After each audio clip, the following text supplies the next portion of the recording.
ছোটবেলায় খুব ভাবতাম এই যে ঋতুরা চলে যায় একের পর এক, তাদের জন্য কারো মন খারাপ হয় না। জানো তো, এই নিয়ে বাবা মা কম হাসাহাসি করেননি। পাড়ার ছেলেরা মজা করে বলতো, এক মাঘে শীত যায় না, ওর জন্য দুঃখ করে আর কি করবি। শুধু বুঝতেন ঠাকুর দাদা, তার সঙ্গে আমার ভারী বন্ধু, মিশ খেত। তোমরাও হয়তো ভাবছো গাঁজা করে গল্প পেতে বসতেই আমার সুখ। কিন্তু ওই যে ষষ্ঠেন্দ্রিয়, তোমাদের সেই সাধুর কথা বলেছিলাম না, আমার ছোটবেলায় যিনি আমাদের গ্রামে এসেছিলেন, প্রথম আমার ষষ্ঠেন্দ্রিয়ের প্রাবল্যের কথা বলেন তিনি। অমন শুধু আমার নয়, অনেকেরই এমন অদ্ভুত ক্ষমতা থাকে। অনেকবার হয়েছে এমন, হয়তো মাঘের শেষে মাঠের একপাশে দাঁড়িয়ে আছি, আম গাছে নতুন পাতা ছেড়েছে, ভারী মিঠে সবুজ রং, মন ভারী ভালো লাগার কথা সে রং দেখে। কিন্তু আমার মনে হয় আমি ওই সবুজ রঙের মরশুমি ফুলের ঝরে যাওয়ার কান্না দেখতে পাচ্ছি, শুনতে পাচ্ছি।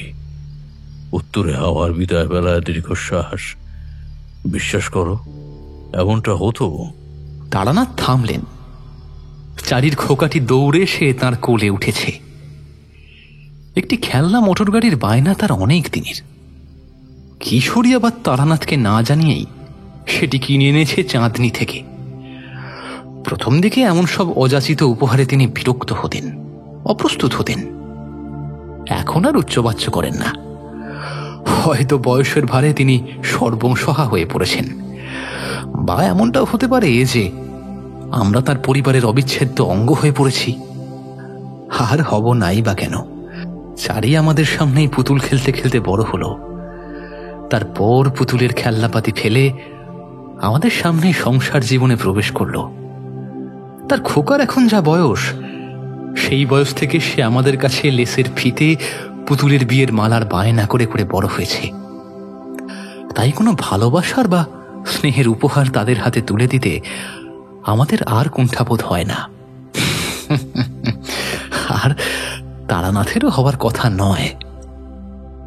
মহানগরীর বুকে বসন্তের আগমন বড় একটা বোঝা যায় না। তবুও ঠান্ডা গরম মেশানো দু এক ঝলক বাতাস ঢুকে পড়ল জানলা দিয়ে। লেকের পাশে দাঁড়ালে গাছের ডালে খুব নরম নিম হলুদ ছোপ লেগে যায়। বসন্তটা বেশ বোঝা যায় তখন। আর বুকের ভেতরটা কেমন যেন করে ওঠে। আমাদের কিশোর বেলায় ফেলে আসা সেই গ্রামদেশ, তার ছোট্ট নদীটি, আর সেই কোচারণের মাঠ, সব যেন এক লহমায় দিগন্ত জুড়ে আসে। সেখানে আর ফিরে যাওয়া হলো না আমাদের। কলম পিষতে পিষতেই বার্ধক্যের দোরগোড়ায় এসে পৌঁছলাম। এখন বেশ বুঝি এই শহর আমাদের বড় আপন হয়ে পড়েছে। দেশে গিয়েও আর মন টিকবে না। তারানাথের কাছে প্রথমে প্রথমে তার গল্পের লোভেই আসতাম। তার গল্পের শিহরণের সাথে বাংলার গ্রামের মাটির গন্ধ পেতাম। আর মনে হতো কিছু সময়ের জন্য যেন আমার সেই গ্রামের বাড়িটাতে ফিরে গেছি। বড় আরাম বোধ করতাম। তারানাথের জামাইয়ের বদলির চাকরি। পশ্চিমের কোনো একটা শহরে যেন সে সুপারভাইজারের কাজে গিয়েছে কোল্ডফিল্ডে। এখনো কোয়ার্টারটি গুছিয়ে উঠতে পারেনি, তাই চারিকে বাপের কাছে রেখে গেছে।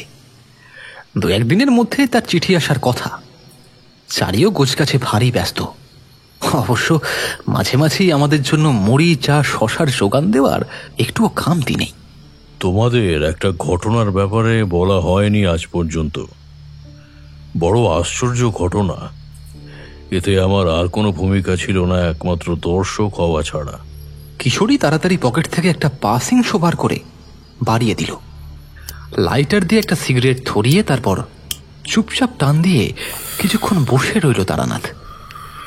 লাইটারটি তারানাথের জামাইয়ের দেওয়া। আমাদের মেঠো তারানাথের জীবনে বেশ একটা পালিশ পড়েছে জামাইয়ের জন্য। বেশ ভালো লাগলো এই পরিবর্তন। এদিক ওদিক ঘুরতে ঘুরতে সেবার উত্তরবঙ্গে একটিবার যাওয়ার মনস্থ করলাম। ইচ্ছে আছে হিমালয় দেখার। সব তন্ত্রের উৎপত্তি যিনি, সেই দেবাদিদেবের পুণ্য বাসভূমি দেখা হয়ে ওঠেনি কখনো। শিয়ালদহ স্টেশনে এসে বসে আছি, রাতের গাড়ি। আমার ঠিক পাশটিতে একটি পরিবার, অল্প বয়সী একটি ছেলে, সঙ্গের মেয়েটি বোধহয় তার স্ত্রী। একটি ছোট খোকাও রয়েছে সঙ্গে, সে ভারী চঞ্চল। তাকে নিয়ে মেয়েটি বড় রাকাল হচ্ছে। এক্ষেত্রে যা হয়, মেয়েটির যাবতীয় রাগ গিয়ে পড়ছে তার স্বামীর ওপর, আর সে বেচারা ভারী অপ্রস্তুত হয়ে চেষ্টা করছে সাফাই দেওয়ার। আমার ভারী আমোদ হলো। খোকাটিকে কাছে ডেকে বললাম, চাঁদ দেখবে? দুরন্ত শিশু আমার গম্ভীর গলা শুনে থমকে দাঁড়ালো, আমার চোখের দিকে আয়ত চোখে তাকালো। কি বলবো তোমাদের, তার চোখের দিকে তাকিয়ে আমার অন্তরাত্মা পর্যন্ত কেঁপে উঠল। তোমাদের বলে বোঝাতে পারবো না, এ এক আশ্চর্য অনুভূতি। মানুষের দু চোখের মাঝামাঝি কপালে থাকে উষ্ণিস চক্র, সে সম্পূর্ণ কুলকুণ্ডলিনীকে নিয়ন্ত্রণ করে। সেটি জাগ্রত হলে এক অদ্ভুত আলো দেখা যায় বাইরে থেকেই। তাই যোগী বা সিদ্ধ পুরুষেরা কপালে তিলক বা লাল টিকা পরেন। তারানাথ দুহাত কচলে একটু ভাবলেন, তারপর বললেন, একটু অন্য দিক দিয়ে বললে ভালো বুঝবে। বন্দুকের গুলির মধ্যে অসীম শক্তি লুক্কায়িত থাকে, কিন্তু বন্দুক ছাড়া তার কি দাম? শূন্য। তুমি যদি হাতে করে একটি গুলি কারো দিকে ছুঁড়ে দাও, তার কিছু হবে কি? হবে না। সেটিকে লক্ষ্যে পাঠানোর জন্য একটি ক্ষেপণ যন্ত্রের প্রয়োজন। সে বন্দুকও হতে পারে, পিস্তলও হতে পারে। তিলক বা টিকাও সেই যন্ত্রের কাজ করে। যোগী পুরুষের যাবতীয় শক্তি টিকার মাধ্যমে সুনির্দিষ্ট লক্ষ্য পায়, দিশা পায়। তত্ত্ব ছাড়ুন, তারপর কি হলো শুনি। নিজেরাই প্রশ্ন করো, আবার নিজেরাই হুড়ো দাও। যাই হোক, ছেলেটির কপালে যে আশ্চর্য জ্যোতি দেখতে পেলাম, যে জ্যোতি জাগ্রত করার জন্য সাধককে শত সহস্র তপস্যা, অধ্যয়ন, নিয়মানুগ জীবনযাপন করতে হয়, তাও বেশিরভাগ ক্ষেত্রেই সে রয়ে যায় অধরা। তা শিশুটির কপাল দেখে আমার বিস্ময়ের আর অবধি রইল না। ছেলেটির বাবা মায়ের মুখ দেখে বুঝলাম তারা অতি সাধারণ মানুষ, তাদের চোখে জ্যোতি ধরা পড়েনি এখনো। আমি পুরুষটিকে বললাম, তোমরা কি কলকাতায় থাকো, না কোনো কারণে এখানে এসেছিলে?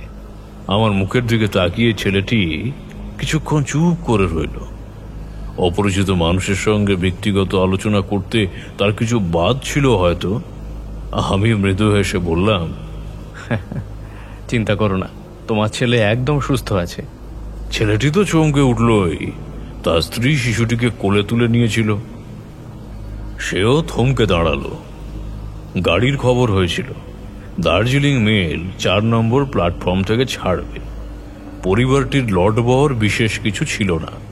একটি সবুজ রঙের ছোট ট্রাঙ্ক আর ছেলেটির কাঁধে একটি ব্যাগ। আমার জেনারেল বগির টিকিট। সেখানে ঠাসাঠাসি ভিড়। ঠেলে ঠুলে উঠলাম, বসার একটা জায়গাও পেয়ে গেলাম। পরিবারটি সামনের দিকে এগিয়ে গেল।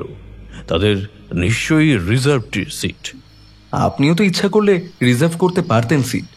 সাধু সন্ন্যাসীরা শুনেছি তেমন পেয়েই থাকেন বা থাকতেন।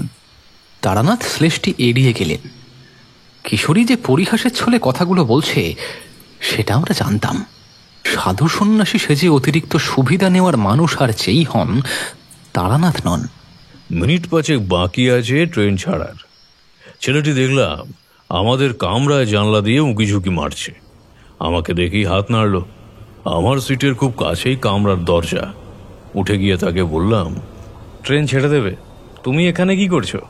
সে হাত জোড় করে বলল, ঠাকুরমশাই, আমাদের একটি অতিরিক্ত সিট রয়েছে, আপনি দয়া করে আমাদের সঙ্গে আসুন।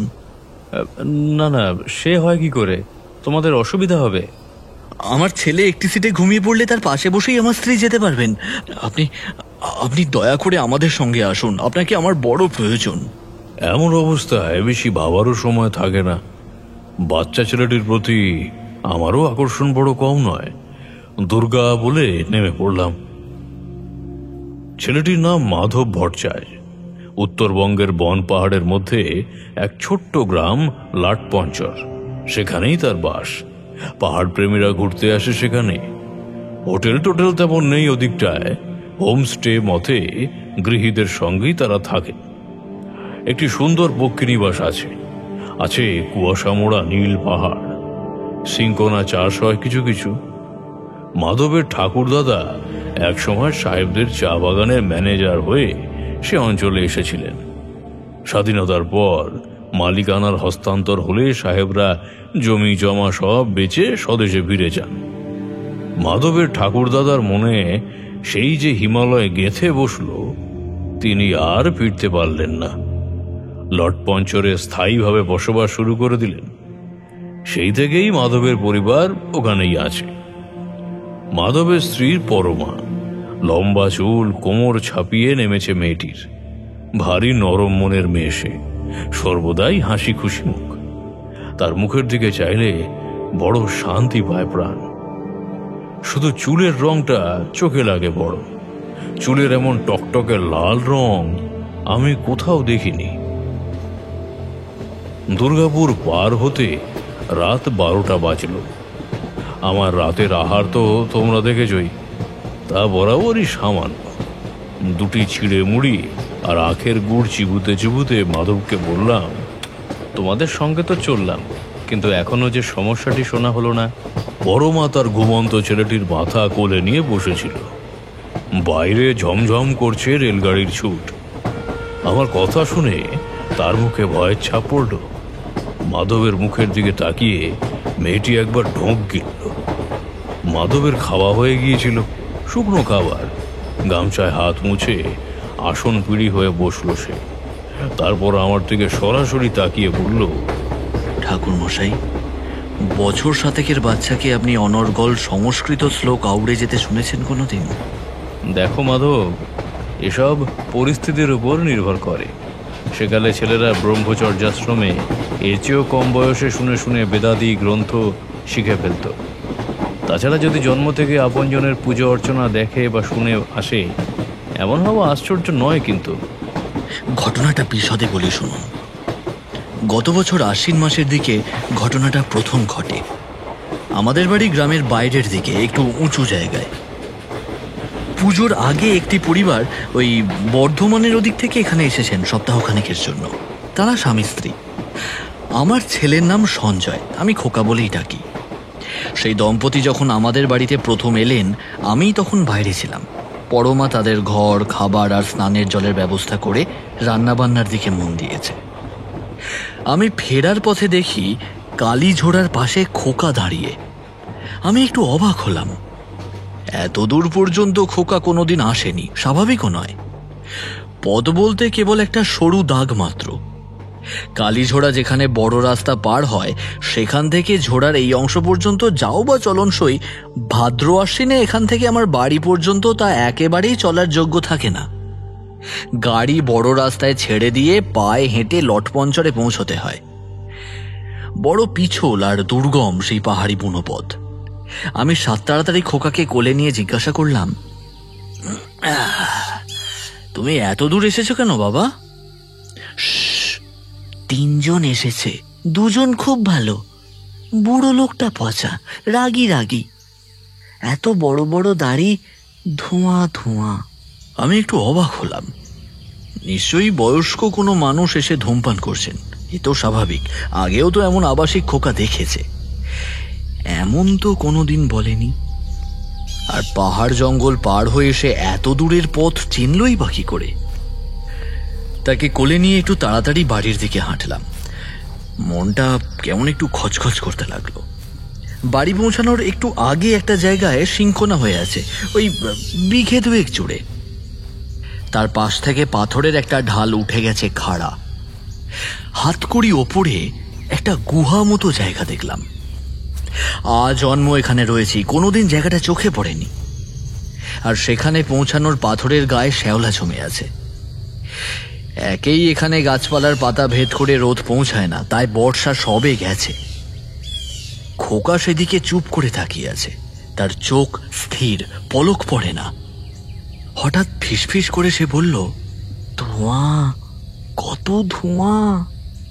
খোকা বন পাহাড়ি মানুষ, পাহাড়ের কুয়াশা মেঘ তার কাছে নতুন কিছু নয়। আমি হেসে বললাম, ধুর, ও তো মেঘ কুয়াশা, তুমি তো আগেও দেখেছ। খোকার চোখের দৃষ্টি স্থির, সে মাথা নাড়ল, বলল, না, ধোঁয়া, খুব ধোঁয়া। পর্বত বনহিমান ধূমাত। চিরপরিচিত আমার গ্রামের পথ, সেই পরিচিত গাছের শাড়ি। তা সত্ত্বেও, সত্যি বলছি ঠাকুর মশাই, আমার সারা দেহে অদ্ভুত একটা অনুভূতি স্রোত বয়ে গেল। তার উপর খোকার মুখে বিশুদ্ধ সংস্কৃত শ্লোক শুনে বিস্ময়ের পরিবর্তে ভয় হাত পা ঠান্ডা হয়ে যাওয়ার জোগাড়। ও কথাটির অর্থ জানো মাধব? মাধব দুদিকে মাথা নাড়ালো।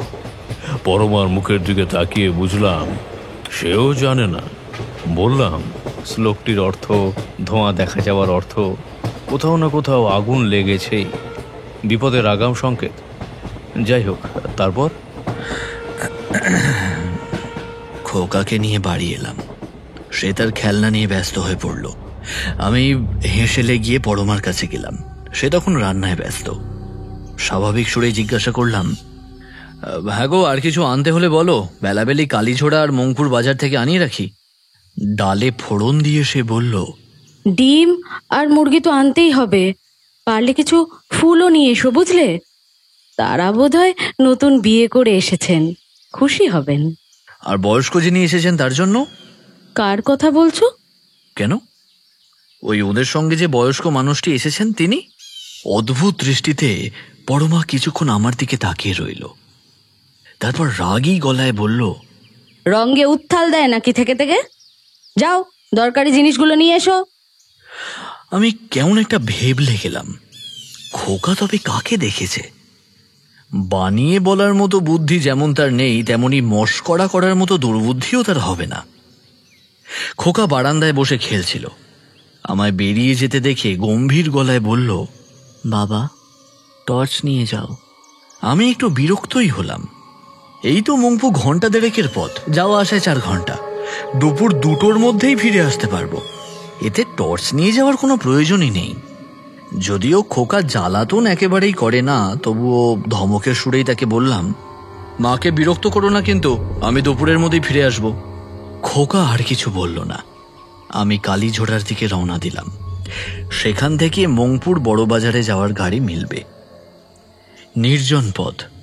এই আশ্বিনে পাহাড়ের গায়ে আশ্চর্য সব ফুল জন্মায়, কত রং তাদের, কত গন্ধ। যারা বেড়াতে আসেন তারা বেশ নাম জানেন তাদের। আমাদের গ্রাম, দেশের ফুল, ওদিকে আমরাই তাদের চিনি নে। একটা ফুলের নাম তো সেদিন শুনলাম, আমাকে ভুলে যেও না। কলকাতার মানুষ পারে না, যা হোক একটা নাম জুড়ে দেন ফুল পাখির পিছনে। ও আমাদের না জানাই থাক, প্রতিবেশীর আবার নাম দিয়ে কাম কি? তারা তো আমাদের বাপ কাকার মতোই আত্মীয় স্বজনই বটে। এটা সেটা ভাবতে ভাবতে চলেছি, মিঠে মিঠে গন্ধ, একটু শীত শীত বাতাস। হঠাৎ মনে হলো চতুর্দিক বড় নিস্তব্ধ। কিছু আগেই রকমারি পাখি ডাকছিল কাছে কাছে, তক্ষকের ডাক শোনা যাচ্ছিল থেকে থেকে। এখন তারা সম্পূর্ণ চুপ। আমার মনে হলো উঁচু কোনো জায়গা থেকে আমার ওপর কেউ খুব মন দিয়ে তাকিয়ে আছে। এতটাই প্রখর সেই দৃষ্টি, তার প্রভাব আমি অনুভব করতে পারছি আমার সমস্ত দেহ দিয়ে। চট করে ওপরের দিকে তাকালাম, কেউ কোথাও নেই। হঠাৎ খেয়াল হলো এ তো সেই গহ্বরটা। খোকাকে নিয়ে ফেরার পথে এই হঠাৎ গজিয়ে ওঠা গুহাটা চোখে পড়েছিল। জানেন ঠাকুরমশাই, আমি জানি ওই গহ্বরের ভেতরে কি আছে তা জানার জন্য আমাকে দাঁড়িয়ে থাকলে হবে না। আমাকে তখন বাড়ির আবাসিকদের জন্য প্রয়োজনীয় জিনিসপত্র নিয়ে ফিরতে হবে। তবুও মনের ভেতর একটা অপ্রতিরোধ্য টান অনুভব করতে লাগলাম গুহাটার দিকে। কেমন একটা নিজের অজান্তেই যেন পেছল পাথর বেয়ে খাঁজে খাঁজে পা রেখে ওপরের দিকে উঠতে লাগলাম আমি। আপনাকে কি বলবো, এই দেখুন আমার গায়ে কাঁটা দিচ্ছে। গুহার মুখে পৌঁছতে একটা তীব্র গন্ধ আমার নাকে এসে লাগলো। বাজে গন্ধ নয়, তীব্র মিষ্টি গন্ধ। শিশুর মুখের দুধের গন্ধে যদি কর্পূর আর চন্দন মিশে যায়, তাতে যে মিষ্টি গন্ধটা সৃষ্টি হয় তেমনটা। এত তীব্র তার মিষ্টত্ব যে আমার মাথা ঘুরতে লাগলো, হাত পা অবশ হয়ে যেতে লাগলো। পাথরের গায়ে হাত রেখে দাঁড়ালাম, আর গুহার ভেতর থেকে একজন বয়স্ক মানুষ বেরিয়ে এলেন। তার সাদা চুল, সাদা দাড়ি, গলায় রুদ্রাক্ষের বিরাট মালা। ভয় পাওয়ার মতো তার বহিরঙ্গ নয়, কিন্তু তার চোখের দিকে তাকিয়ে আমি ঠক ঠক করে কাঁপতে লাগলাম। মাধব চুপ করে গেল প্রবল উত্তেজনায়। আমি জিজ্ঞাসা করলাম, কেন বলো তো, কি ছিল তার চোখে? মাধব পরমার দিকে একবার তাকালো। সেও প্রবল উৎকণ্ঠায় চুপ করে আছে। খোকা গভীর ঘুমে আচ্ছন্ন। আমি আবার প্রশ্ন করলাম, কই বললে না তো? সেই চোখ আপনিও দেখেছেন ঠাকুরমশাই।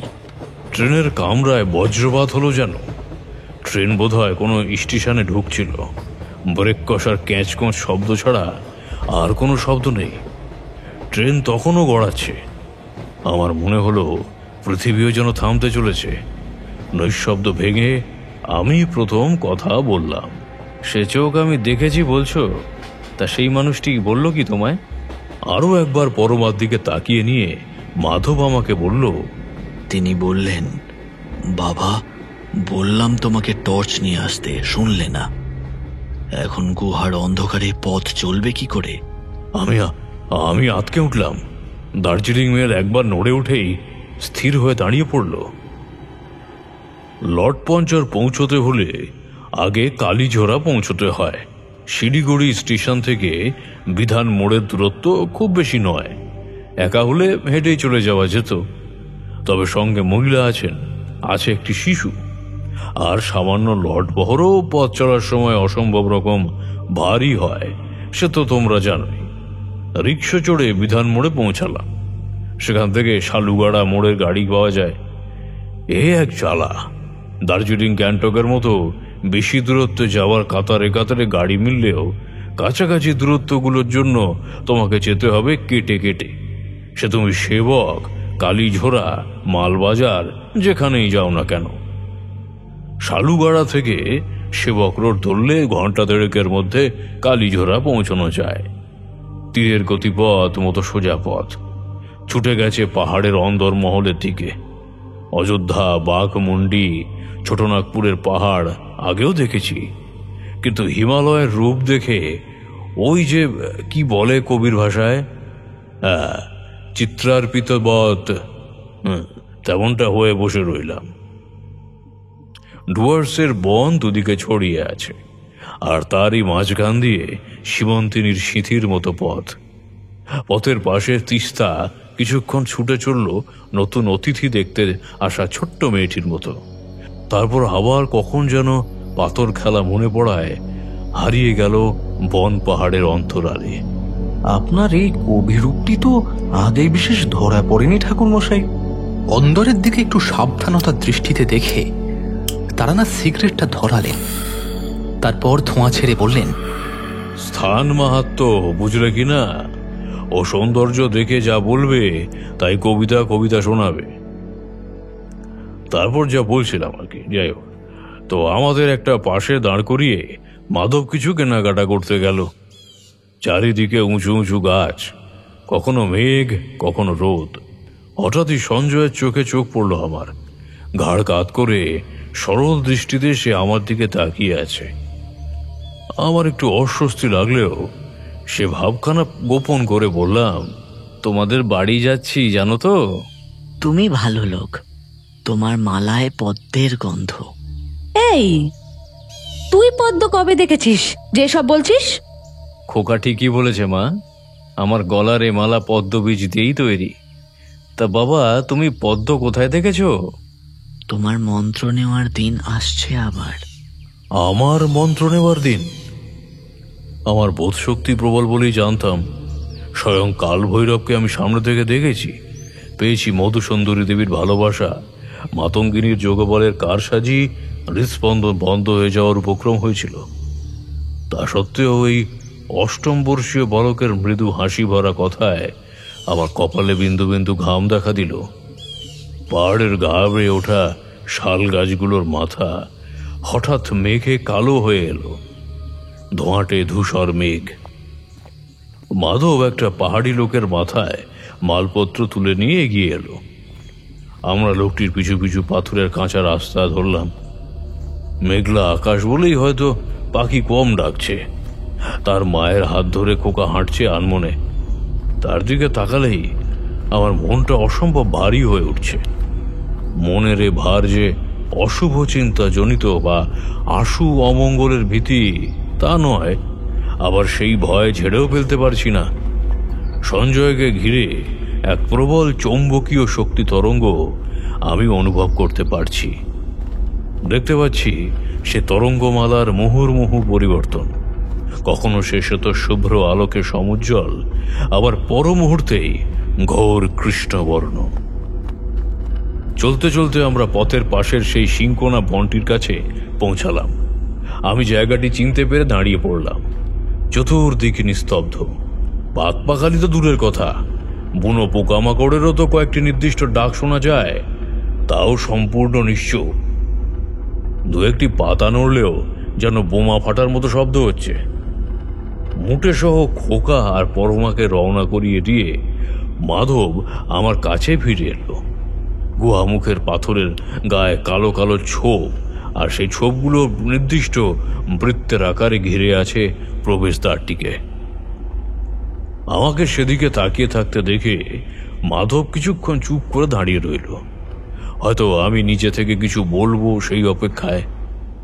আমার দিক থেকে কিছু উচ্চবাচ্য লক্ষ্য করতে না পেরে অসহিষ্ণু গলায় সে বলল, কি বুঝছেন ঠাকুরমশাই? বাইরে থেকে তো কিছু বোঝা সম্ভব নয়। খুবই স্বাভাবিক একটি পাথুরে গহ্বর ছাড়া আর কিছুই তো তেমন বোঝা যাচ্ছে না। কিন্তু গুহাটাই তো আশ্চর্য। আজীবন এই পথে যাতায়াত করেছি, কোনোদিন এই গুহা চোখে পড়েনি। তোমাদের এদিকে তো শুনেছি ঘন ঘন ভূমিকম্প হয়, ভূমিধস নামে। হ্যাঁ, তা তো হয়। তেমন কোনো কারণেই হয়তো ওই গুহার জন্ম। তাই যদি হবে, তবে সেই স্থানচ্যুত পাথরটি বা কোথায় যাবে? চারিদিকে যেসব শিলাখণ্ড দেখা যায় তারা গত 30 বছর বোধহয় একই জায়গায় আছে। আর গুহার 3 দিকে খাড়া পাহাড়, শুধু এই দিকে তার ঢাল। পাহাড় বেয়ে তো আর সেই পাথর ওপরে উঠে যেতে পারেনি। গুহামুখের কালো ছোপগুলো কি সেদিন ছিল? ছিল ঠাকুরমশাই, ছিল, তবে এতটা স্পষ্ট ছিল না তারা। আমি কলকাতায় যাওয়ার সময় দাগগুলো এতটা স্পষ্ট ছিল না। আমার মনে এমন একটা কল্পনার উদয় হচ্ছিল, তা যদি সত্যি হয় পৃথিবী তথা সৌরমণ্ডলের ধ্বংস অনিবার্য। সেক্ষেত্রে আমি কেন, পৃথিবীর শ্রেষ্ঠ সিদ্ধ পুরুষদেরও কিচ্ছু করার থাকবে না। বুকটা কেমন যেন ঠান্ডা হয়ে এলো আমার। তবুও অতি কষ্টে সেই প্রবল উৎকণ্ঠাকে গোপন করে মাধবকে জিজ্ঞাসা করলাম, সেদিন গুহার ভিতরে কি ঘটল তারপর? মাধব একটা বড় পাথরের উপর বসে পড়ল ধপ করে। পাঞ্জাবির পকেট থেকে একটা সাদা রুমাল বার করে মুখ মুছল। কিছুক্ষণ মন্ত্রমুগ্ধের মতো চুপ করে বসে থেকে মাধব ভাঙা ভাঙা গলায় বলা শুরু করল, আমার মুখ দিয়ে আর কথা সরছিল না। কোনো প্রবল শক্তি যেন সজোরে আমার গলা টিপে ধরেছিল। এই পাহাড়, ওই গাছের সারি যেন ঝুঁকে পড়ে আমাকে আষ্টে পৃষ্ঠে জড়িয়ে ফেলতে চাইছিল। আমার অবস্থা দেখে সেই মানুষটি বলে উঠলেন, বাবা, তুমি এমন করছো কেন? আমি আর সহ্য করতে না পেরে সর্বশক্তি জড়ো করে চিৎকার করে উঠলাম, কে তুমি? গুহা মুখ কাঁপিয়ে হেসে উঠলেন তিনি। তারপর গম্ভীর হয়ে আমার দিকে তাকিয়ে ডান হাত তুলে মৃদু গম্ভীর আদেশের সুরে বললেন, আমার সঙ্গে এসো। আমার মাথার ভেতরে একটা নিঃশব্দ বিস্ফোরণ ঘটে গেল যেন। আমার সব চিন্তা শক্তি, বুদ্ধি, যুক্তি মৃত সৈনিকের মতো পড়ে রইল মস্তিষ্কে যুদ্ধক্ষেত্রে। সে অনিবার ডাকে সাড়া না দিয়ে তখন আমার উপায় নেই।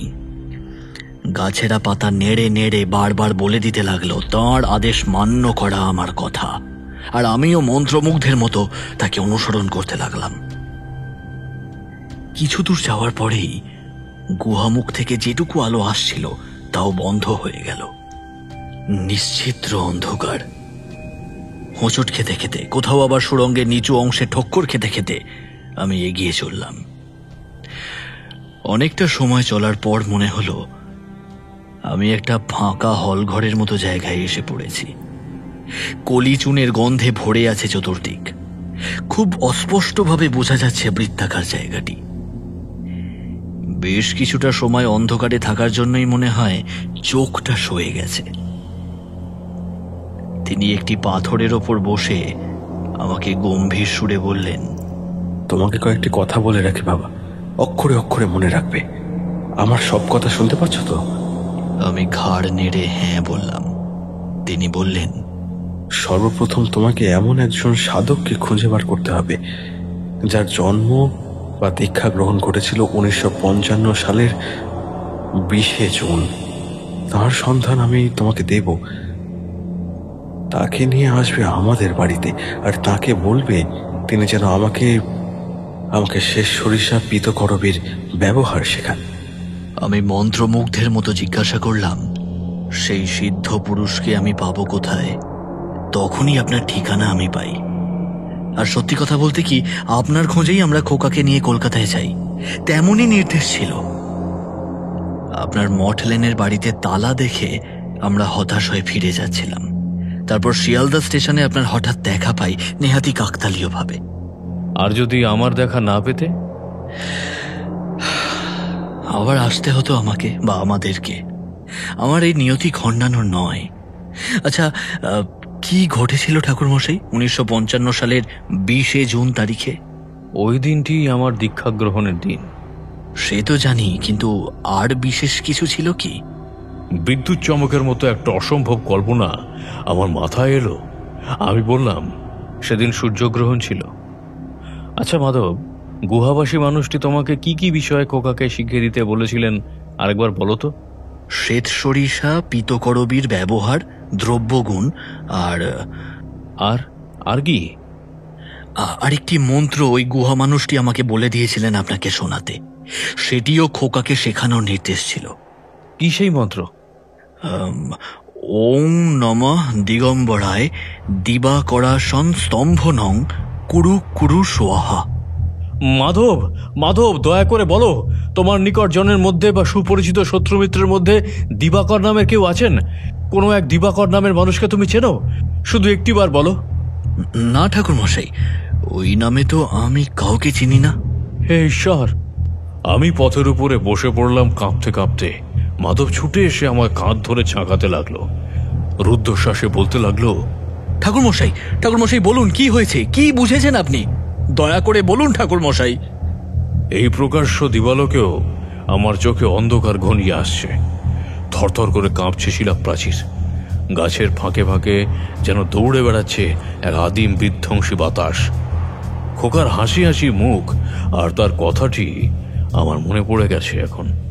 তোমার মন্ত্র নেওয়ার দিন আসছে আবার। অর্থাৎ আবার আসছে সূর্যগ্রহণ। এবার সে গ্রহণ চিরায়ত। নিজের বুক দুহাতে চেপে ধরে কোনো ক্রমে আমি উচ্চারণ করলাম, সৌরস্তম্ভন, ঋতু সংহার। একটা ফোঁপানির শব্দে আমার সম্বিত ফিরল। তাকিয়ে দেখলাম মাধবের বুক ফুলে ফুলে উঠছে, চোখ দিয়ে অযোধ্যারায় গড়িয়ে পড়ছে জল। আমার সে এক অদ্ভুত অবস্থা। আসন্ন মহাবিপদের কথা ভাববো না অসহায় পিতাকে সান্ত্বনা দেব ঠিক করে উঠতে পারলাম না। কিন্তু সবার আগে আমি জানি আমার মাথা ঠান্ডা রাখতে হবে। হয়তো কিছুই করে উঠতে পারবো না, তবুও চেষ্টা তো করতেই হবে। মাধবের কাছে গিয়ে তার কাঁধে হাত রাখলাম। সে মুখ তুলে আমার দিকে তাকালো। আমার মনে হলো তার চোখে ভয় ছাড়া, দুঃখ ছাড়া আরও কিছু যেন একটা রয়েছে। সেটা যে কি বুঝতে পারছি না। তবুও তাকে আশ্বাস দিয়ে বললাম, মন শান্ত করো মাধব, কাল ভৈরবের কৃপা সব ঠিক হয়ে যাবে। তুমি মন শান্ত করো। এই বিষ বৃক্ষ আমারই রোপণ করা ঠাকুর মশাই। আমাকে মানব জাতি কখনো মার্জনা করবে না। ভাবলাম প্রচন্ড দুঃখে মাধবের মাথা খারাপ হয়ে গেছে। সঞ্জয়ের পিতা হিসেবে নিজেকে সে দোষারোপ করছে। তাকে বোঝাতে চেষ্টা করলাম, তোমার ঘরে জন্মগ্রহণ না করে খোকা অন্যত্র জন্মগ্রহণ করলেও এমনটাই হতে পারত। তুমি অহেতুক নিজেকে দোষারোপ করো না। না ঠাকুর মশাই, আপনি বুঝতে পারছেন না। এই সমস্ত ঘটনার মূলে আমি। খোকার ভবিষ্যৎ পরিকল্পনা নিহিত আছে আমার অতীত চারণের মধ্যে। এত চমক আমি জীবনে কোনোদিনও একই সময়ে অনুভব করতে পারিনি। পূর্ববর্তী সব ঘটনা তুচ্ছাতি তুচ্ছ মনে হতে লাগলো আমার কাছে। মাধবকে সোজা করে বসিয়ে দৃঢ়স্বরে বললাম, সব ঘটনার পুঙ্খানুপুঙ্খ বিবরণ দাও আমাকে, আমি সব জানতে চাই। মাধব চোখ মুছে সোজা হয়ে বসল। কিছুক্ষণ সময় নিল নিজেকে সামলে নিতে। তারপর, ঠাকুর দাদার পুরনো জিনিসপত্রের একটা ট্রাঙ্ক ছিল। তার পুরনো ট্যাঙ্ক ঘড়ি, একটা পাথরের ছুরি, যেমনটা একমাত্র কলকাতা জাদুঘর ছাড়া আর কোথাও দেখিনি আমি। একটা ভাল্লুকের চামড়া, আর তাতে দুটো বড় গর্ত। সেই গর্ত দুটোতে হাত গলিয়ে দিলে বেশ একটা পোশাকের মতো হয়ে যায়। আর ছিল একটা মোটা ডায়েরি। আমার চিরকালই মনের মধ্যে একটা ব্যাপার খোঁচা দিত, এত জায়গা থাকতে লটপঞ্চরের মতো পাণ্ডববর্জিত জায়গায় ঠাকুরদাদা কেন বসবাস করতে শুরু করেছিলেন। হিমালয় তো কম জায়গা নেই যেখানে একই সঙ্গে সৌন্দর্য আর জাগতিক সুযোগ সুবিধা পাওয়া যায়। সেই সব জায়গা ফেলে এখানে কেন? একদিন অবসর মতো ডায়েরিটা পড়তে শুরু করি। চা বাগানে দৈনন্দিন টুকটাক ঘটনা, হিমালয়ের বন পাহাড়ের বর্ণনা, এইসবই ছিল প্রথম দিকটায়, যেমন আর 5টা ডায়েরির বিষয়বস্তু হয়ে থাকে। ডায়েরির পাতা 10 পর থেকে হঠাৎ এমন একটা জায়গার বিবরণ দিয়েছেন ঠাকুরদা যেখানে সবকিছু এক লহমায় বদলে যাচ্ছে। এই অঞ্চলের পাহাড়ের দৃশ্যরই বর্ণনা দিয়েছেন, তবে জমাট বরফ আর তুষার ঝড়ের কথাও বলেছেন, যা হিমালয়ের এই উচ্চতায় একেবারেই অসম্ভব। আমি মাধবকে থামিয়ে দিলাম। এভাবে পরিষ্কার বুঝে ওঠা সম্ভব নয়। তার কাছে জানতে চাইলাম, সে ডায়েরি কি এখনো আছে তোমার কাছে? সে মাথা নেড়ে হ্যাঁ বলল। আমি উঠে পড়লাম, তাকে বললাম, তবে চলো, আমি জিনিসটি দেখতে চাই। সেও উঠে পড়ল। আমার দিকে হতাশ দৃষ্টিতে কিছু সময় তাকিয়ে থেকে বাড়ির দিকে রওনা হলো। মাধবের বাড়িটি যে জায়গায় অবস্থিত তা আক্ষরিক অর্থেই মনোরম। বাড়ির সামনে ফুলের বাগান, পাহাড়ি বাঁশ চিরে বানানো বেড়া, সবুজ ঢালু উপত্যকায় ছড়িয়ে আছে শান্ত গ্রাম। গ্রাম যেখানে শেষ হয় সেখানে একটি শান্ত জলের ছোট সরোবর। সরোবরের অন্য পাড়ে সারি সারি পাহাড়। পাহাড়ের ফাঁকে ফাঁকে ভারী নরম টুকরো টুকরো মেঘ, কুয়াশা। দ্বীপ্রহরের রৌদ্রে ঝলমল করছে বন, গ্রাম আর ফুল। বাড়ির ভিতরে কিছুটা সমতল জায়গা, আর তারপর থেকেই থাকে থাকে উঠে গেছে উত্তুঙ্গ পর্বতমালা। পুরোটাই তার খাড়াই নয়, সমতল থেকে বেশ কিছুটা উচ্চতার ঢাল, বেশ চলাফেরার মতো। সেই ঢালে একটি সরু পায়ে চলা পথও মনে হয় দেখতে পেলাম। আমি মাধবকে বললাম, ওইদিকে মানুষের চলাচল আছে মনে হয়। আপনি আসুন ঠাকুর মশাই, সব বলছি। আমাকে একটি ঘরের বিছানায় বসতে দিয়ে মাধব কোথা যেন চলে গেল। কিছু পরে যখন ফিরে এলো, তার হাতে একটি থালা, তাতে রুটি আর কিছু তরকারি, অন্য হাতে একটি লাল রঙের ডায়েরি। খাওয়া দাওয়া তখন আমার মাথায় উঠেছে। তাড়াতাড়ি ডায়েরির পাতা উল্টে পড়তে শুরু করলাম। 12 নম্বর পাতা এসে থমকে গেলাম। এইবার সেই অংশ শুরু হতে চলেছে। 1937 সালের একটি পাতা, জুন মাসের 3 তারিখ। অদ্য শিবির ফেলিলাম হিমালয়ের গহীন অরণ্যে। যতদূর চক্ষু যায় সারি সারি পর্বত আর ঘন হরিত বর্ণ অরণ্য। শতবর্ণ পক্ষী উড়িয়া বেড়াইতেছে। হৃদয়ের জলে রৌদ্র কিরণ পড়িলে হীরককচি বলিয়া ভ্রম হয়। পিটারসন সাহেব দূরদর্শী বটে। এ স্থল মংপুর অতীব নিকটে। শীষময়া চাষের পক্ষে ইহা অতি উৎকৃষ্ট ভূমি। কোনো এক ভবিষ্যৎকালে পর্যটক নির্ভর বাণিজ্য স্থল নিশ্চয় করিয়া গড়াইয়া উঠিবে। স্থানীয় শ্রমিক সংগ্রহ করিবার উদ্যোগ আগামীকাল শুরু হইবে। রাত্রি নামিয়াছে বাইরে, আহার সারিয়া লইতে হবে। একটি শব্দ শোনা যাইতেছে কি দূরত্বে। শক্তিশালী বাতাসের শব্দ, ইহা কি রূপে সম্ভব? জ্যোৎস্নালোকে তরুরাজের প্রতীয়মান দৃষ্টির সম্মুখে সমগ্র অরণ্য স্থির নিশ্চুপ, ক্রমশ বাড়িয়া উঠিতেছে বাতাসের কলরব। খুব সম্ভবত পর্বতের পূর্বমুখী উত্তরণের দিক হইতেই আসিতেছে সপ্তনীনাদ। উঠিতে হইবে, সম্ভবত উহার উৎস খুঁজিয়া পাইলেও পাইতে পারে। তারপর দরজা সামান্য উন্মোচন করিলাম। তীব্র তুষার ঝটিকা আমার মুখমণ্ডলে ঝাঁপাইয়া পড়িল। জুলাই 7, 1937।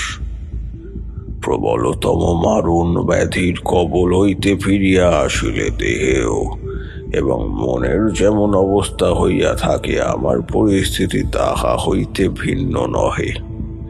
যে অত্যাশ্চর্য ঘটনা পরম্পরার মধ্যে দিয়া বিগত মাসাধিক কাল অতিক্রান্ত হইয়াছে, বোধ করি মানব সভ্যতার ইতিহাসে তেমন ঘটনাবলী খুবই বিরল। এই ইতিবৃত্ত যেমন জটিল তেমনি অত্যাশ্চর্য। আমি যে বাঁচিয়া রহিয়াছি তাহা হয় পরমাক প্রকৃতির অপরিসীম কৃপা, নতুবা পরম শক্তিমান আমার মধ্যে আগামী কোনো ভবিতব্যের বীজ বপন করিয়া দিয়েছেন বলিয়াই হয়তো কালচক্রের অন্তর্নিহিত এক সম্ভাবনার ন্যায় আমি বর্তমান রহিয়াছি। হ্যাঁ, পূর্বকথিত রাত্রিকালে তাঁবু হইতে নির্গত হইয়া তুষার ঝটিকার উৎস লক্ষ্য করিয়া অগ্রসর হইলাম। পারিপার্শ্বিক বনরাজিতে উক্ত বাতাসের বিন্দুমাত্র প্রভাব পড়ে নাই।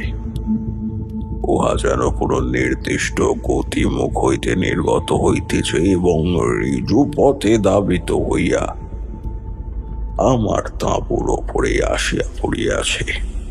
পথ চলিতে চলিতে আমার সম্মুখে পূর্ব দিকের উত্তরায় শিলাপথ উপস্থিত হইল। মন্ত্রমুগ্ধের মতন সেই দিশায় পর্বতারোহণ করিতে লাগিলাম। কিছু পরে শিলাভূমির উপস্থিতি সমতল স্থানে উপস্থিত হইলাম। পর্বতের একটি খাঁজ ঝুলন্ত প্রাঙ্গণের মতন সম্মুখে বিস্তৃত। প্রাঙ্গণটি যে স্থানে উচ্চতর শিলারাজের পাদদেশে শেষ হইয়াছে, সে স্থলে একটি গুহামুখ। তাহার অভ্যন্তর ভাগ হইতে ক্ষীণ আলোক ও প্রবল তুষার শীতল বাতাস নির্গত হইতেছে। যে আলোক রাশি গিরিমুখ হইতে নির্গত হইতেছে, তাহার সাদৃশ্য মনুষ্য সৃষ্টি কোনো আলোকের সঙ্গে নাই। ইষ্ট নাম স্মরণ করিয়া প্রবেশ করিলাম। আলোক রেখার উজ্জ্বল পরিসর ব্যতীত গুহাপথের অবশিষ্ট অংশে অসীম অন্ধকার। তীব্র ঝাঁঝালো সালফারের গন্ধ ছাপায়া একটি মৃদু সুগন্ধ নাকে আসিতে লাগিতেছে। সে সুঘ্রাণে ঝিম লাগিয়া যায়, চক্ষু আপনি মুদিয়া আসে। কতক্ষণ চলিয়াছিলাম স্মরণ করিতে পারি না। গুহা মধ্যে একটি শূন্য স্থানে উপস্থিত হইলাম। সালফারের গন্ধ সম্পূর্ণ অনুপস্থিত। তীব্র সুগন্ধে পরিপূর্ণ স্থানটি।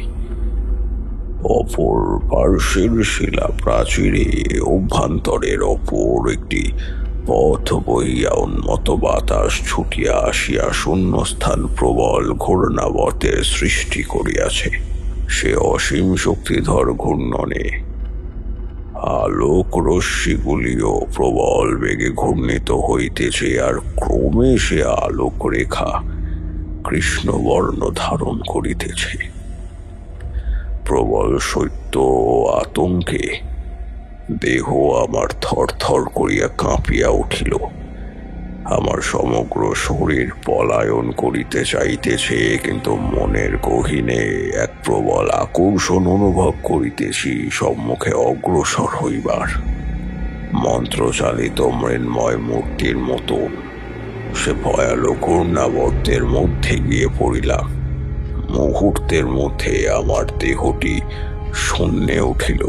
কৃষ্ণপ্রায় আলোকের ছটায় আমার সম্মুখে এক সম্পূর্ণ অচেনা বিশ্ব উন্মোচিত হইয়া উঠিল।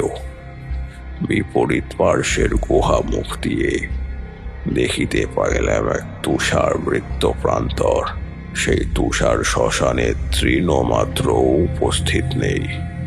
ভাল্লুক চর্মাবৃত এক ভয়ানক পুরুষ অদ্ভুত মুদ্রায় দণ্ডায়মান। তাহার পশ্চাতে গগনের সূর্যকে ক্রমশ ঢাকিয়া ফেলিতেছে গ্রহণের থাবা, আর সেই মানুষটির মুখ হইতে ক্রমাগত এক সুরে নির্গত হইতেছে এক স্তোত্র। ওং নমো দিগম্বরায় দেবাকর্ষণ স্তম্ভং কুরু কুরু স্বাহা। এরপর ডায়েরির পাতা আর নেই, ছেঁড়া নয়, ওইখানেই শেষ। আমি অবাক হয়ে মাধবের মুখের দিকে তাকালাম। সে উৎকণ্ঠা ভরা মুখ নিয়ে বলল, কি হলো ঠাকুরমশাই? এমন ডায়েরি আর আছে? সে দুদিকে মাথা নাড়ল। আমি ডায়েরিটা বিছানার উপর রেখে বললাম, এর পরের ঘটনা কি কিছু জানা আছে তোমার? আমি ওই ডায়েরি নিজে একবারও পড়িনি।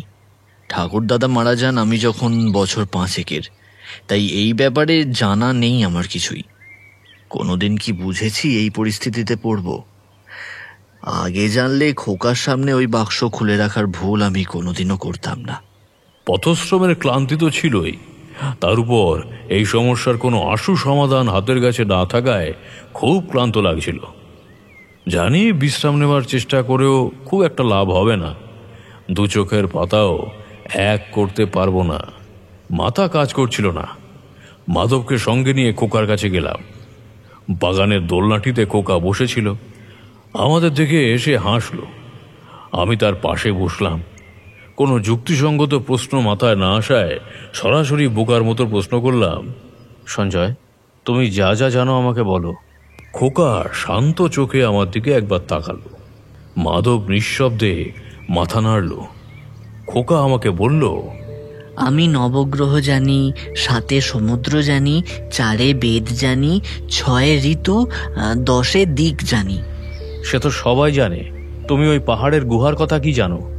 খোকা আবার হাসল, নিঃশব্দ হাসি, কিন্তু অর্থপূর্ণ সেই হাসি। হঠাৎ খেয়াল হলো গ্রহ, সমুদ্র, বেদ, ঋতু সম্বলিত এক বিরাট চক্রের কথাই খোকা বলছে। আমি শিউরে উঠলাম খোকার ঠান্ডা হাসি দেখে। মাধব বোকার মতো চেয়ে রইল। খোকা তার জামার পকেট থেকে একটা ফুল বার করে আমার হাতে দিল। করবী, হলুদ করবী। স্তম্ভন একটি বিশেষ প্রক্রিয়া। উচ্চমানের সাধক এর মাধ্যমে ব্যক্তি বিশেষ তো বটেই, প্রকৃতির অসীম শক্তিকেও বশ করতে পারে। এ প্রক্রিয়া 6টি তান্ত্রিক কর্মের অন্যতম। যার উপরে প্রক্রিয়া প্রয়োগ করা হবে তার দুর্বলতম অবস্থায় এটি সবচেয়ে বেশি কার্যকর। পূর্ণগ্রাস সূর্যগ্রহণের সময় পৃথিবী থেকে সূর্যের দুর্বলতম অংশটি প্রত্যক্ষ করা যায়।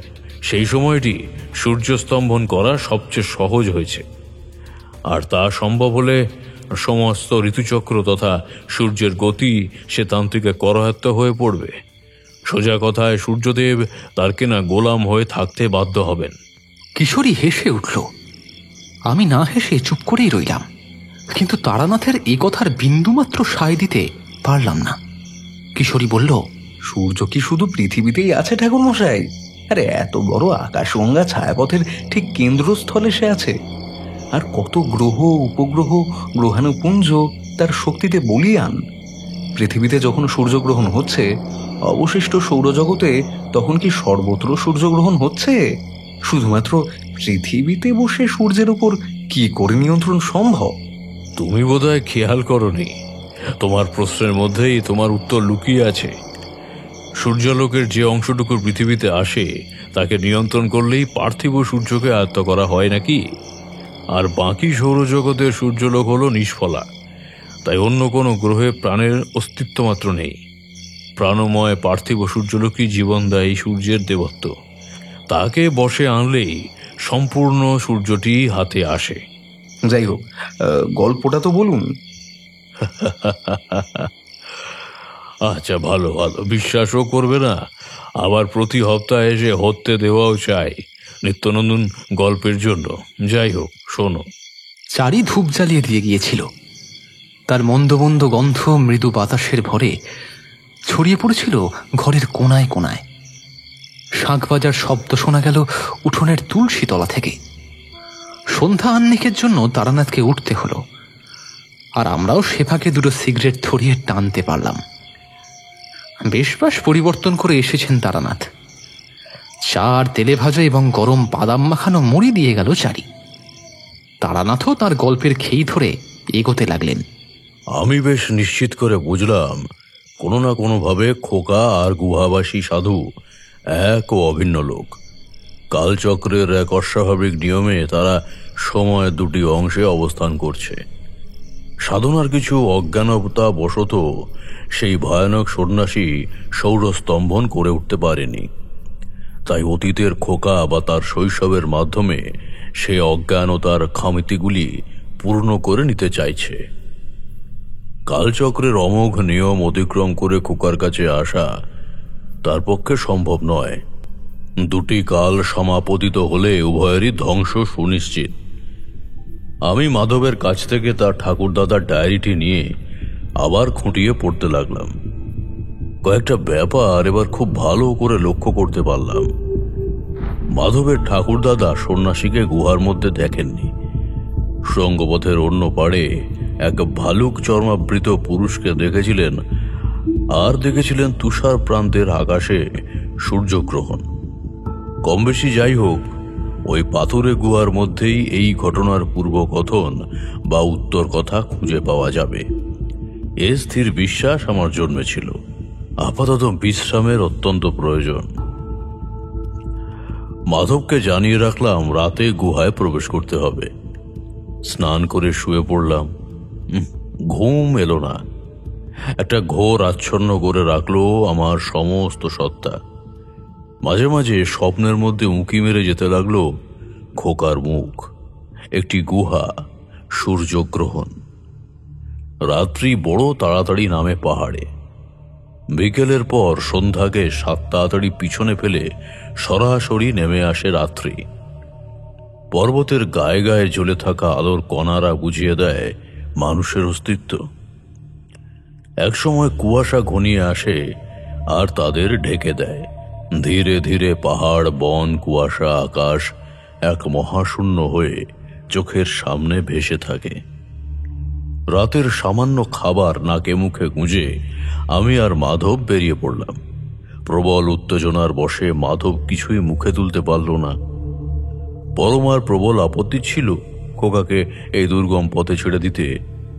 তাকে বুঝিয়ে সুজিয়ে যখন তিনজনে রওনা দিলাম, চতুর্দিক ঘুমিয়ে পড়েছে। শুধুমাত্র রাত জাগা দু একটা পাখির ডাক শোনা যায়, আর ঝিঁঝির ডাক। মাধব গুহামুখের পথ ধরেছিল। আমি তাকে নিরস্ত করে নিয়ে চললাম সম্পূর্ণ বিপরীত পথে। মাধব আমাকে পিছু ডাকলো একবার, তারপর খোকার এদিকেই যেতে হবে শুনে থমকে গিয়ে আমাদের পিছু পিছু চলল। খুব খাড়া পথ নয়, পায়ে চলা একটা ক্ষীণ রেখা বোঝা যায় পেট্রোম্যাক্সের মৃদু আলোতে। এ পথে পাহাড়িরা যাতায়াত করে, বেশ বোঝা গেল সেটা।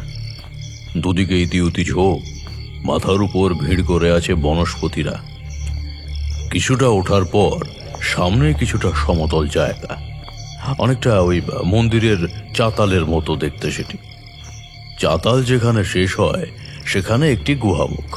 লতা পাতায় মুখটা এমনভাবে ঢেকে আছে যে দূর থেকে দেখলে মনে হতে পারে ওটি পাহাড়েরই সবুজ গা। পায়ে চলা পথটি বাঁ দিকে চলে গেছে চাতালের গা ঘেঁষে উত্তরমুখী অন্য পাহাড়ে। আমি মাধবের সহায়তায় গুহামুখের লতা পাতা ছেড়ে চলার মতো কিছুটা পথ করে নিলাম। আমার ব্যাগে সবসময় পবিত্র গঙ্গা জল থাকে। মাধব ও নিজের পাত্রবন্ধন করে আমরা গুহার মধ্যে প্রবেশ করলাম। খোকার গাত্রবন্ধন করা সমীচীন মনে হলো না। তার উপর অশুভ শক্তির দৃষ্টি পড়া একান্ত প্রয়োজনীয়, নয়তো সত্য সত্য উন্মোচন সম্ভব নয়। অন্ধকার পথ, সবার সামনে আলো হাতে আমি, মাঝে খোকা এবং সব শেষে মাধব আসছে চতুর্দিক দেখতে দেখতে। এরই মধ্যে পিছন থেকে একটা শব্দ শুনে আমি আর মাধব পিছু ফিরে তাকালাম। মাধবের কাঁধের উপর দিয়ে আমার হাতে উঁচু করে ধরা পেট্রোম্যাক্সের আলো পাথুরে পথের উপর পড়েছে। একটা পাহাড়ি ইঁদুর দৌড়ে যেতে দেখলাম। এছাড়া গুহাপথ জনশূন্য। মাধব উৎকণ্ঠিত গলায় বলল, ঠাকুরমশাই, আমি স্পষ্ট শুনেছি চুড়ি আর নপুরের শব্দ। সে শব্দ আমিও শুনেছি। এই মুহূর্তে তা মাধবকে বুঝতে দিলে হবে না। সে ভয় পেলে সমস্ত বানচাল হয়ে যাবে। মুখে বললাম, তোমার গাত্রবন্ধন করা আছে, ভয়ের কিছু নেই, এগিয়ে চলো। আঁকাবাঁকা পথে এগিয়ে গিয়ে আমরা একটা ফাঁকা জায়গায় পৌঁছালাম। চতুর্দিকে পাথরের প্রাচীরের মধ্যে সমতল স্থান। এটি যে মাধবের দেখা বা ডায়েরিতে বর্ণিত শূন্যস্থানটি সেটা বুঝতে পারলাম।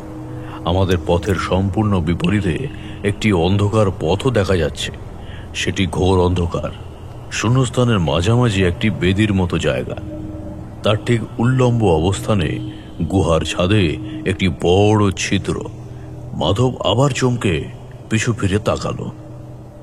আমি সেদিকে এগিয়ে যেতেই খোকা আমার হাতটা টেনে ধরল। কি বজ্র আটুনি ওইটুকু ছেলের! আমার ডান হাতের কবজি টনটন করে উঠল। আদেশে সুরে সে আমাকে বলল, সাদা সর্ষে আর হলুদ করবি ফুল আমার পকেটেই পাবে, তার প্রকৃত ব্যবহার আমাকে বুঝিয়ে দাও। খোকার গলার স্বর সম্পূর্ণ বদলে গেছে। কচি গলার আড়াল থেকে যে গম্ভীর স্বরটা আমাকে আদেশ দিচ্ছে তাকে অমান্য করার সাধ্য আমার নেই। তবুও অনেক কষ্টে তাকে জিজ্ঞাসা করলাম, কে তুমি? গুহার দেওয়াল কাঁপিয়ে খোকা খলখল শব্দে হেসে উঠল।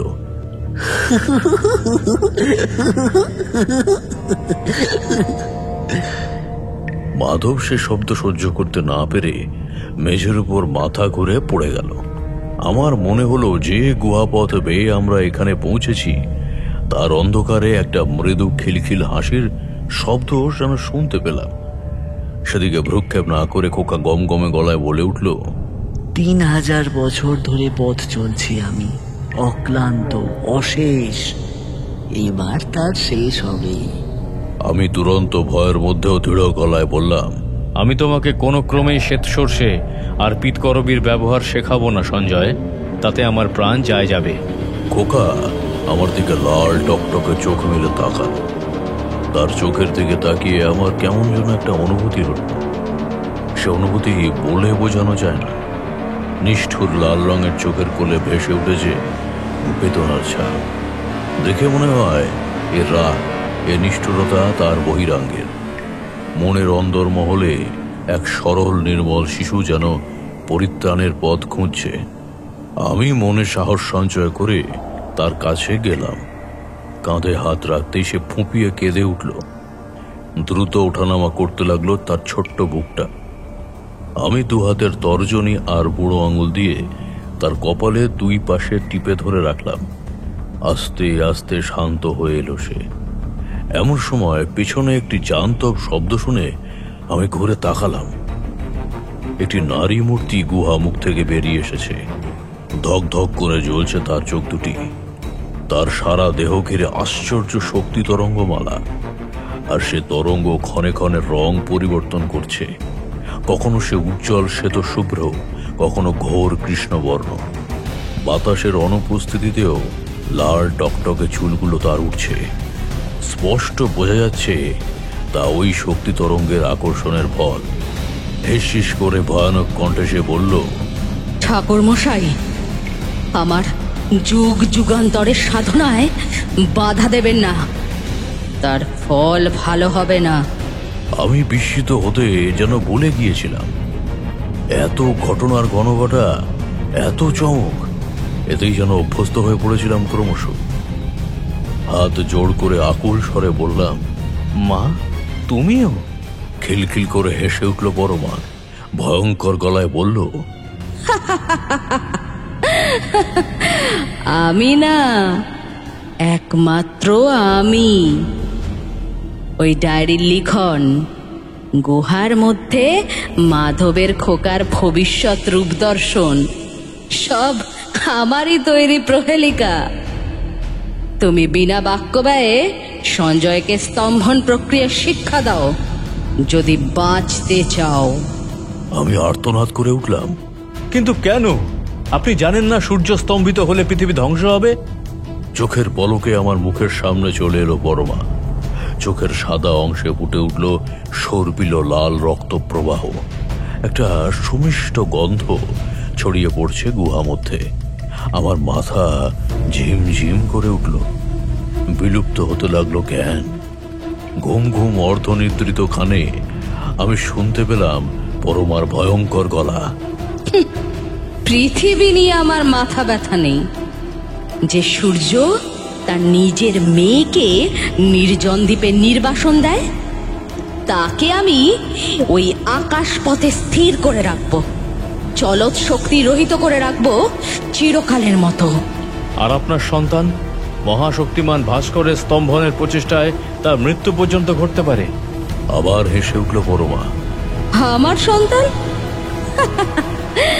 তুচ্ছ মানব সন্তানের প্রতি আমার কোনো মায়া দয়া নেই। দেখনি ওই ওই ভাল্লুকের চামড়া, সেও তো এক সন্তানের দেহেই ছিল। সে পুড়ে মরেছে সূর্য স্তম্ভনের সময়। একমাত্র স্তম্ভনের প্রকৃত প্রক্রিয়া জানতো না বলে সে বিফল হয়েছে। উইলিসিসের মতো বীরের সন্তানকে বলি দিতেই যদি আমার হাত না কাঁপে, সঞ্জয় তো সামান্য মানব শিশু। আমার জ্ঞান সম্পূর্ণ অবলুপ্ত হলো না। গুহার মধ্যে এক ভয়ানক ঘূর্ণাবর্তের সৃষ্টি হয়েছে। ছোটখাটো নুড়ি পাথরও সেই ভয়ঙ্কর ঘূর্ণি বাতাসের মধ্যে পড়ে ঘূর্ণিত হচ্ছে। ভয়ঙ্করী নারী আমার গলা লক্ষ্য করে হাত বাড়িয়েছে। আমি বুঝলাম আমার অন্তিম সময় আসন্ন। তবে জোর করে চোখ খুলে রাখলাম। আমি এ সুন্দর পৃথিবীকে আমি জীবনের শেষ মুহূর্ত পর্যন্ত দেখে যেতে চাই। চারির মুখটা বড় মনে পড়ছিল। তাকে তো আর দেখা হবে না। হাত জোর করে মনে মনে ইষ্টকে স্মরণ করলাম। দেবরাজ সেব্যনাম বাবং খ্রি পঙ্কজং বাল্যযজ্ঞ সূত্রমেন্দু শেখরং কৃপাকরম নারদাদি যোগীবৃন্দং বন্দিতং গীদং বরং কাশিকাপুরাধীনাথে বোকাল ভৈরবং ভজে। হঠাৎই অনেকগুলো জন্তুর ডাক শুনতে পেলাম মনে হলো। বড় মধুর ডাক। জীবনে এই দ্বিতীয়বার শূকরের ডাকে কান জুড়িয়ে এলো। পরমা থমকে গেল। তীব্র মিষ্টি গন্ধের পরিবর্তে তীব্র পোড়া ছাইয়ের গন্ধের গুহার ভেতরটা পূর্ণ হয়ে গেল। ঘূর্ণাবর্ত ক্রমশ মৃদু হাওয়ায় পরিণত হয়ে ছোট পাখির মতো আনাচে কানাচে ঘুরে বেড়াতে লাগলো। খোকা এগিয়ে এলো পরমার দিকে। তার কাঁধে হাত রেখে নরম গলায় বলল, এবার বাড়ি চলো মা, আর রাগ করে থেকো না। পরমা ফুঁসে উঠতে গেল ক্রুদ্ধ নাগিনীর মতো। খোকা আরো নরম করে হেসে তার কপালে আঙুল বুলিয়ে দিল। চমকে উঠল পরমা। আর ঠিক তারপরেই তার চোখ দুটো শান্ত হয়ে এলো। করুণ চোখে চতুর্দিক দেখে নিয়ে খোকার হাত ধরে সে গুহামুখের দিকে এগিয়ে গেল। গুহামুখের ঠিক সামনে পৌঁছে খোকা ঘুরে তাকালো আমার দিকে। আমার সারা দেহে যেন বিদ্যুৎ খেলে গেল। আমার মনে পড়ল এই চোখ আমি কোথায় দেখেছি। আমার মনে পড়ল এই চোখ আমার গ্রামের সীমান্তবর্তী মাঠের শুয়োর চরানো লোকটির। আমার রক্ষাকর্তা সে, আমার ইষ্ট দেবতা কাল ভৈরব। খোকা গুহামুখের বাইরে চলে গেল পরমার হাত ধরে। এতক্ষণে প্রথম ঝিঁঝির ডাক শুনতে পেলাম। মাধব ধড়মড় করে উঠে বসল। পাগলের মতো চিৎকার করে উঠল, খোকা কোথায় ঠাকুর মশাই? পূর্ব দিকের গুহাপথে সূর্যের প্রথম আলো এসে পড়েছিল। সেদিকে তাকিয়ে পরম শান্তিতে বললাম, আছে, সে আছে। মেয়েটি যে কে তা আজও আমি বুঝতে পারিনি। সে যাই হোক, তার যেন শান্তি প্রাপ্তি হয়। ভালো থাকুক সে। বাইরে বেরিয়ে এলাম আমি আর কিশোরী। তখনও বাতাসে সুগন্ধি আবিরের গন্ধ। আমি কিশোরীর মুখের দিকে তাকালাম। তার দৃষ্টি উদাস। আমি জানি সে কি ভাবছে, আমি জানি তার মনটা তোলপাড় করছে বাবা মায়ের উপেক্ষিত চির হতভাগিনী সার্সি জাদুকরীর কথা। সে হয়তো এই বসন্তে ফিরে গেছে তার দ্বীপে। পিতা সূর্যদেবের প্রথম কিরণে আগুনের মতো জ্বলছে তার লাল চুল, লতায় লতায় ফুল এসেছে, আর মাঝে মাঝেই হতভাগিনী মুখ তুলে তাকাচ্ছে সমুদ্রের দিক বলয়ে। হয়তো দেখছে ইথাকার কোনো জাহাজ ভেসে আসছে কিনা বিজন পরিত্যক্ত সমুদ্র তটে।